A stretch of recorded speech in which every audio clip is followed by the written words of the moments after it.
Good afternoon, ladies and gentlemen. Appreciate you coming today. My name is Ron Weiniger. I'm the Chief of Police here in the Boise Police Department, and I have with me several folks, one who will also address you today, Josh Tewalt, the Director of the Idaho Department of Corrections. Would like to start with just a quick recap of some of the things that we have already provided as far as a press release and information. The incident began that we are discussing today at approximately 2:15 a.m. as the Idaho Department of Corrections officers had transported an inmate, Skylar Mead, to the hospital, Saint Alphonsus, for some medical treatment. As they were preparing to leave to transport Mead back to the Idaho Department of Corrections facility, an unknown at this time suspect attacked and fired at the officers, striking two of them. Boise police officers responded to the hospital to reports of an active shooter, with one officer ultimately firing his duty weapon at an armed individual near the entrance to the emergency department. That individual was later determined to be an Idaho Department of Corrections employee. He was not seriously injured and is receiving treatment for his injuries, for which we are thankful. The hospital was locked down as officers searched the area for the suspect. A preliminary investigation indicates that Mead and the shooting suspect got into a gray four-door sedan, possibly a Honda Civic, and fled the area just prior to Boise police officers arriving. Mead has been serving time in the Idaho Department of Corrections system for aggravated battery on a law enforcement officer with a firearm enhancement, and he has many prior convictions, including felony possession of controlled substance, grand theft, and introduction of contraband into a correctional facility. He has been incarcerated since October of 2016, and his most recent sentence was due to end in October of 2036. In total, 3 IDOC, or Department of Corrections, officers were injured in this incident. One officer shot by the suspect is in critical but stable condition. The second officer shot by the suspect has serious but non-life-threatening injuries. And the third IDOC officer, who was injured during gunfire from a responding Boise police officer, has received non-life-threatening injuries and is reportedly doing well at this time. So with that, I would just like to make a couple of statements and talk a little bit about some things that have been put out, including some community concerns that we obviously have. We issued a blue alert with the intention of providing as much information as we could as quickly as possible, because Mead and the shooting suspect and anybody else who may be involved in this obviously brazen attempt to get Mead out of custody. They are dangerous, they are armed, and they have shown a propensity for violence.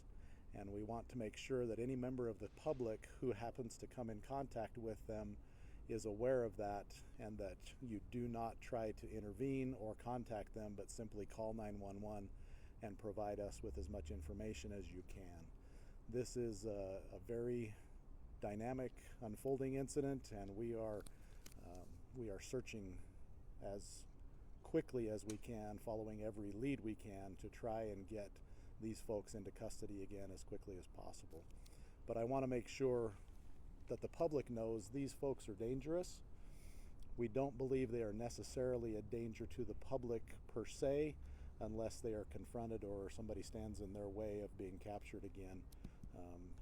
So we just encourage folks to call us, call 911, and let us approach that with the special tools and tactics and training that we have available to take these folks into custody as safely as possible. I would like to again reiterate what we know about the suspects. Again, Mr. Mead, I believe we have provided photographs and updated photographs of him of particular note. He has tattoos on his face, the number 1 on one side of his face and the number 11 on the other side. He is a documented gang member and with the Aryan Knights, and obviously 1 is the first letter of the alphabet, 11 is K is the 11th letter of the alphabet, so the 1 and 11 refer to AK, or Aryan Knights. and we believe that this was a coordinated attack, ambush on the Department of Corrections officers, and certainly a planned endeavor to free him from custody. I will be happy to answer questions that you may have in just a few minutes, but I'd like to turn the time over to Mr. Tewalt from Department of Corrections to also address the incident involving their officers. We are certainly grateful that there has been no loss of life to this point. We understand it is a very difficult thing for these officers to go through. They have been wounded and injured, and that is a tough thing to endure, especially for them and their families and close friends and loved ones. So our hearts go out to them. We hope and pray for their speedy recovery, and I'll again answer questions in a few minutes for you. Thank you.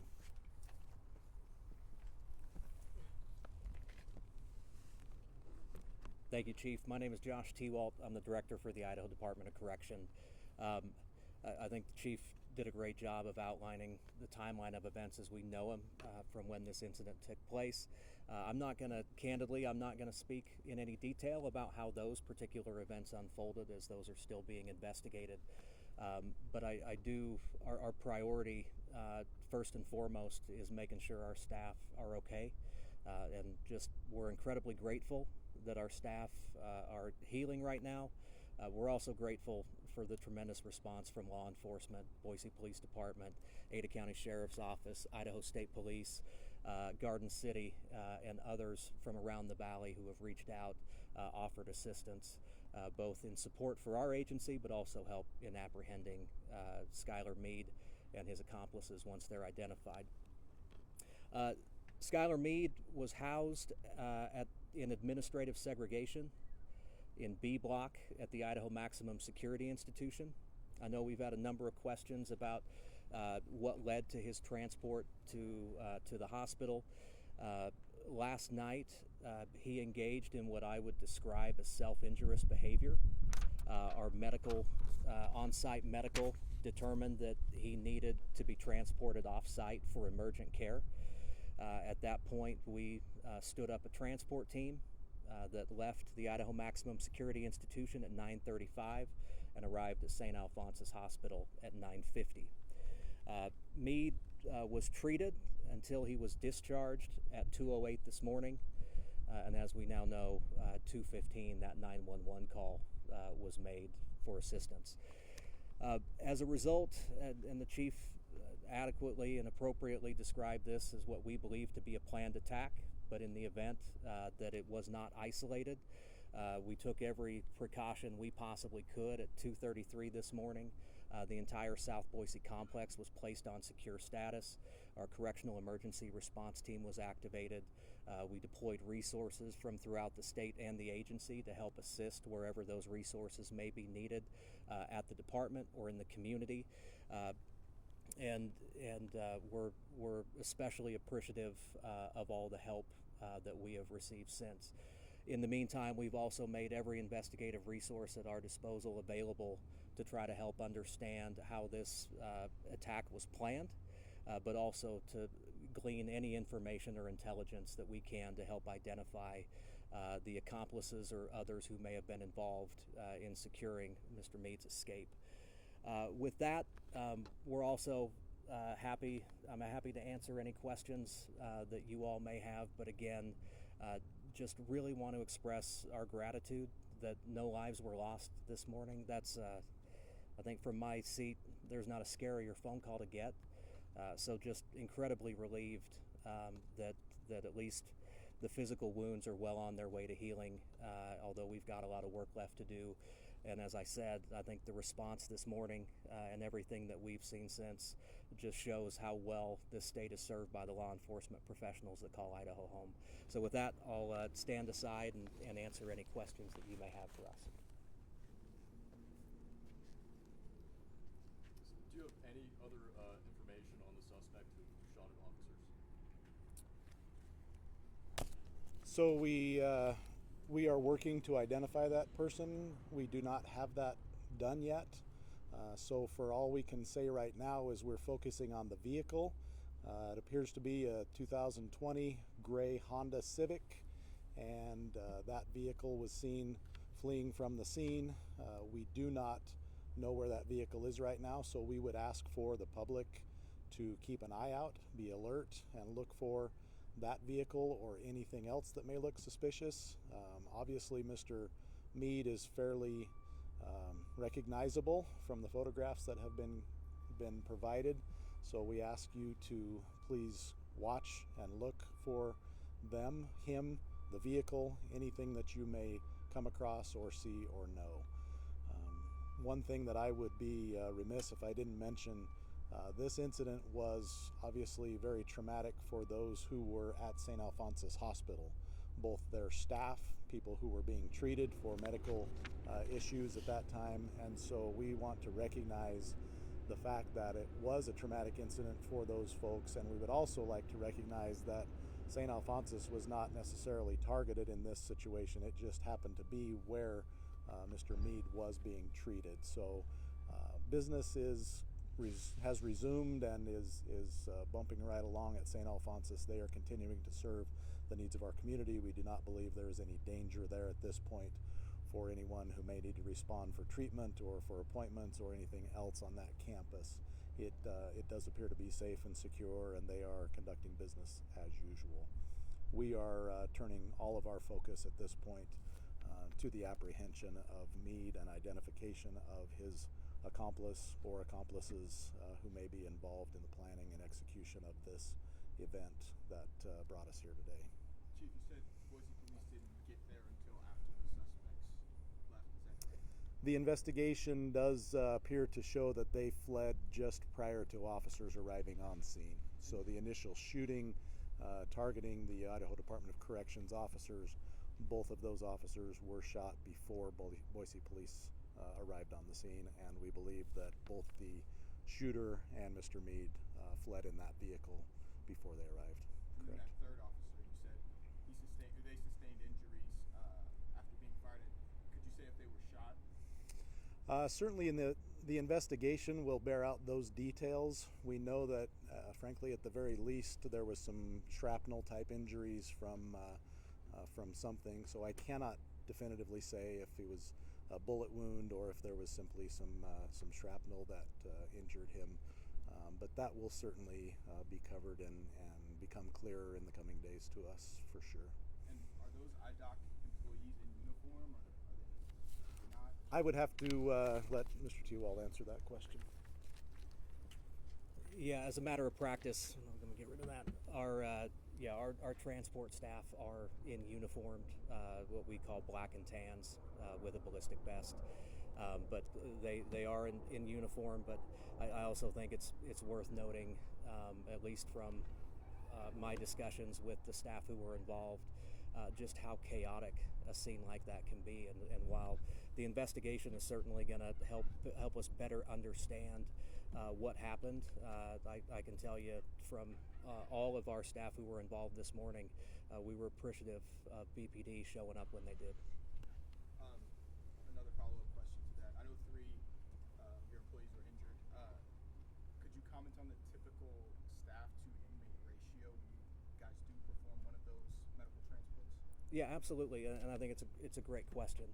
I think first, for context, there's a certain level of care that simply can't be provided in a correctional setting. We don't always have the resources, particularly when there's an emergency or it requires a level of service that isn't available on site at the facility. So we have transport procedures that are basically dictated by the custody level or the threat risk of the person being transported. As I noted before, Skylar Mead was in administrative segregation. There's not a higher custody level that we manage at the Department of Correction, and that's not a classification that is determined by your criminal history. It's a classification that's earned by your behavior while in custody. So we take a number of precautions, and in this case, we had 2 staff that rode with him in the ambulance, as well as providing a chase vehicle with armed staff. And in a typical higher risk situation like this, you have each unarmed staff member helps escort on one side of the individual, while you have an armed staff member that trails behind to keep watch. Can you say again that type of custody he was in? Administrative segregation. And what exactly is that? It's a form of restrictive housing that really is reserved for those people in our custody who have proven they can't be housed without being a danger to themselves, staff, or other people in our custody. Mr. Wall, considering what you just talked about, and then also going back to a phrase you used earlier as a planned attack, do you have any idea how this was coordinated, and also considering his gang affiliations, is that something that you guys are suspecting or looking into? Absolutely. As I said before, we have every investigative resource at our disposal is pointed towards trying to help us figure out, number one, how this happened, but number two, whether we can glean any information that'll help with the apprehension of anybody who was involved. So I feel premature to speculate on any of the results, but again, in noting the cooperation that we've had from other law enforcement, and particularly with BPD's leadership on the investigation to apprehend those responsible, there are a lot. All of us are throwing our resources to try to get to the bottom of this as quickly as possible. Is there any precedent for this kind of escape attempt or planned attack, like you said? It's tough to talk about precedent. I think I would call it unprecedented and unthinkable, but I think we're certainly, as part of routine policy and practice, we'll have a number of after action reports, and we'll do everything we can to try to learn from this event. But for today, our hearts are with our staff and everybody who was involved, and our attention is put towards apprehending those who were responsible. Could you elaborate further on Meade's self-inflicted injuries and the severity of those? In all candor, I don't know how much I can elaborate. It appeared, as I described, that it was self-injurious behavior. He was evaluated by our on-site medical, and they made the determination that he needed to be transported off-site for emergent care. I don't know how much more I can go into detail on that, but I think that's a pretty satisfactory explanation of what caused that transport to take place.